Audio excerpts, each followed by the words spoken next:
আসসালামু আলাইকুম প্রিয় এসএসসি ও দাখিল পরীক্ষার্থীরা, আশা করি তোমরা সবাই ভালো আছো। তোমরা যদি উৎপাদকে নিশ্চিত 2 মার্ক কমন পেতে চাও তাহলে আজকের ভিডিওটি তোমাকে মনোযোগ সহকারে দেখতে হবে, কারণ আমরা আজকে যে দুটি উৎপাদক বিশ্লেষণ অঙ্ক সমাধান করা শেখাবো তা খুবই গুরুত্বপূর্ণ। তো দেখো, এটা হচ্ছে বরিশাল 2022 সালে আসছিল, আর এটা হচ্ছে ময়মনসিংহ বোর্ড 2020 সালে আসছিল। এরপর 2 নম্বর যে অঙ্কটি দেখতে পাচ্ছ, এটা দিনাজপুর 24 সাল এবং ময়মনসিংহ বোর্ডের 2020 সালে আসছিল। তো এরকম অঙ্ক যদি আসে তাহলে তুমি কিভাবে সমাধান করবা? তো অবশ্যই তোমাকে মনোযোগ সহকারে ভিডিওটি দেখতে হবে 2 মার্ক কমন পেতে চাইলে। তো এই অঙ্কটি তুমি যেভাবে ফার্স্ট টাইমে সমাধান করবা, প্রথমে তুমি এখানে ওয়াই স্কোয়ার নিবা, ওকে।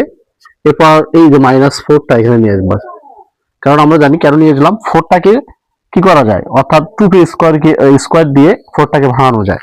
তো এরপর এখানে আছে -2yz-4z, ওকে।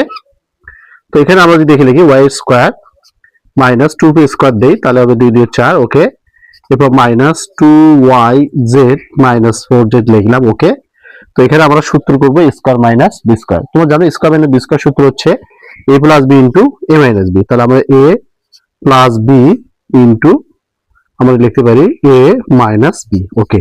এরপর এখান থেকে -2z যদি আমি কমন নেই, তাহলে আমাদের এই দুটো রাশির মধ্যে মিলাতে হবে, এই জন্য আমরা এখানে 2 কি নেবো, জেড কমন নেবো, ওকে। তার 2z কমন নিলে এখানে লিখবো y, আর মাইনাসে মাইনাসে কি হবে প্লাস, আর এই 2 দ্বারা যদি 4 কে ভাগ করো তাহলে হবে 2, আর জেড জেড কে হয়ে ভাগ হয়ে যায়। তাহলে দেখো এই দুটো রাশির মধ্যে তুমি একটা রাশি নিয়ে নিবা, অর্থাৎ y প্লাস 2 যেহেতু দুটো আছে তোমাকে একটা নিতে হবে কমন।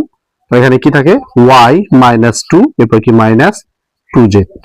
তো এইটি হচ্ছে আমাদের এই 1 নম্বর প্রশ্নের সঠিক